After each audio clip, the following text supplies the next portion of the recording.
छोड़ो जनरेटर की आवाज। काय गुड्डू भैया, जनरेटर आज भी धरो हूँ कबाड़े में। वो जनरेटर की आवाज जहाँ के खेत के बगल से निकल जाओ बड़ बड़ बड़ बड़, तो आप कल्पना नहीं करोगे इस स्थिति को यदि किसी ने सुधारने का काम किया है तो वो अनवरत संघर्ष तो रहा, लेकिन एक सोच रही जैसे ही भारतीय जनता पार्टी की सरकार आई और उन्होंने किसान का बेटा जब मुख्यमंत्री बना, उन्होंने दर्द को समझा, तो जो बिजली की हालत थी न केवल उसको सुधारा, और सुधारा भी कैसे कि एक गेहूं में पानी नहीं देते थे। अभी हमारे संचालक महोदय ने आंकड़े रखे थे कि पूरे मध्य प्रदेश नहीं, मैं तो और सुधार कर देता हूं, पूरे देश में यदि सबसे अधिक मूंग कहीं पर पैदा हो रही है तो मेरे नर्मदापुर जिले में पैदा हो रही है, और उसका कारण मेरी भारतीय जनता पार्टी है। उस पार्टी है जो एक मुझे से सामान्य कार्यकर्ता को भी पहली बार भारत का सबसे बड़ा चुनाव लड़ाने का मौका दे सकती है। उन परिस्थितियों में जब हमारी नर्मदापुरम क्रमांक 17 सीट सबसे मध्य प्रदेश की सबसे सुरक्षित सीट कोई है तो केवल नर्मदापुरम में ऐसा मानते हैं।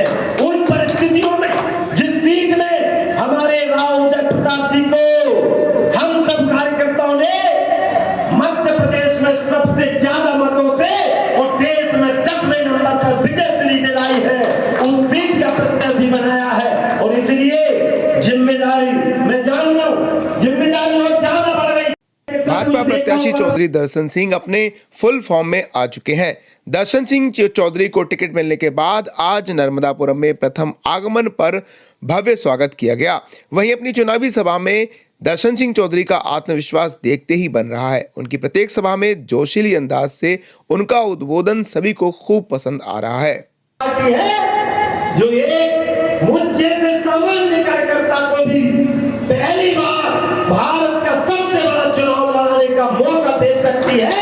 उन परिस्थितियों में जब हमारी आज नर्मदापुरम में जगह जगह भाजपा कार्यकर्ताओं एवं व्यापारी संघ, किसान संघ, कर्मचारी संगठनों के साथ सामाजिक संगठनों ने दर्शन सिंह चौधरी का जोरदार स्वागत किया। गुरुवार को मालाखेड़ी से कार्यकर्ताओं ने ढोल नगाड़ों की ध्वनि के बीच सांसद प्रत्याशी दर्शन सिंह चौधरी को माला पहनाकर उनका भव्य स्वागत किया, जिसके बाद सेठानी घाट पर पहुंचकर नर्मदा का पूजन किया। जिसके पश्चात भाजपा कार्यालय परिसर में पंडित दीनदयाल उपाध्याय एवं डॉक्टर भीमराव अंबेडकर की प्रतिमा पर माल्यार्पण कर उन्हें नमन किया गया। मालाखेड़ी से लेकर भाजपा जिला कार्यालय तक कार्यकर्ताओं ने पूरे उत्साह के साथ दर्शन सिंह चौधरी का स्वागत किया। भाजपा जिला कार्यालय में बूथ स्तर के कार्यकर्ताओं की बैठक संपन्न हुई, जिसमें उपस्थित कार्यकर्ताओं को संबोधित करते हुए नर्मदापुरम विधायक श्री सीता शरण शर्मा ने कहा कि पार्टी ने जिस दिन दर्शन सिंह के रूप में एक मैदानी कार्यकर्ता प्रत्याशी में बनाया, उसी दिन जीत सुनिश्चित हो गई है। लेकिन इस चुनावी समर को हमें पूर्ण निष्ठा के साथ लड़ना है। बैठक में लोकसभा चुनाव को लेकर प्रचार प्रसार की कार्य योजना भी तैयार की गई।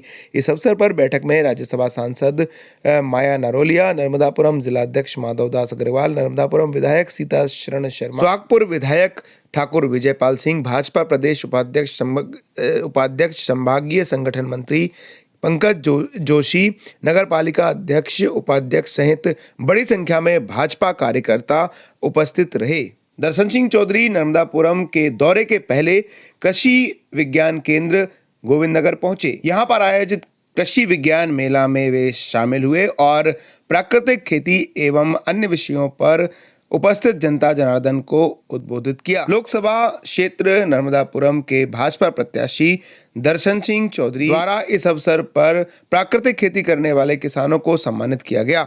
इस अवसर पर उपस्थित अन्नदाता किसान बंधुओं से संवाद करते हुए भाजपा किसान मोर्चा प्रदेश अध्यक्ष चौधरी दर्शन सिंह ने प्रधानमंत्री नरेंद्र मोदी के नेतृत्व में केंद्र सरकार द्वारा एवं मुख्यमंत्री डॉक्टर मोहन यादव के नेतृत्व में राज्य सरकार द्वारा संचालित किसान हितैषी योजनाओं की जानकारी दी। हाँ, ये मेरे छात्र रहे हैं, तो कल्पना करो बगैर नहीं जा पाते बरसात में, तो जब ये इंस्टीट्यूट ऐसा नहीं था, मोटरसाइकिल से मडगाड़ खोल के जात तो दद्दा मडगाड़ खोल के पढ़ावे जात तो ते से चिंता मत करियो। अब जब भारती ये 1947 का भारत नहीं है, 2024 का भारत है, जिसके बारे में मैं नहीं स्वामी विवेकानंद कह के गए। 18वीं और 19वीं सदी ब्रिटेन और इंग्लैंड की थी, 20वीं सदी अमेरिका की है, लेकिन 21वीं सदी भारत की सदी होगी। और ये भारत की सदी आत्मनिर्भर भारत के साथ। और मेरा आप सबसे निवेदन है कि मेरा किसान का बेटा भी आज यदि ऊपर जाता है, ऊपर जाने का अर्थ ये नहीं कि सब ऊपर पहुंचा दो दद्दा हो, ऊपर जाने का अर्थ यही है कि विकास के लिए आगे बढ़ता है। तो आप सबसे निवेदन है कि आप सब सहयोग करते हुए आने वाले समय में, चूंकि ये तो प्रशासनिक कार्यक्रम है, लेकिन आने वाले समय में कुछ दिनों में आचार संहिता लग रही है, चुनावी बिगुल बच चुका है।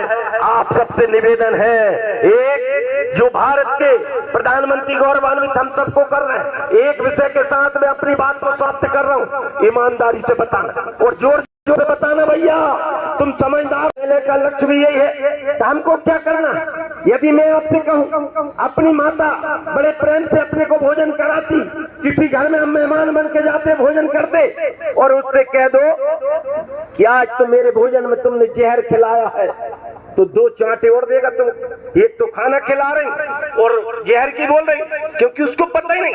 ये मैं नहीं कह रहा, कृषि वैज्ञानिक आंकड़े कह रहे हैं। 0.27 मिलीग्राम जो एक खाना आप खाते हो, एक भोजन आप लेते हो, एक भोजन लेने में 0.27 मिलीग्राम जहर उसमें अपने आप चला जाता है। मैं आपसे निवेदन कर रहा हूं कि क्योंकि ये जहर मुक्त खेती करने का संकल्प मैंने भी लंबी यात्रा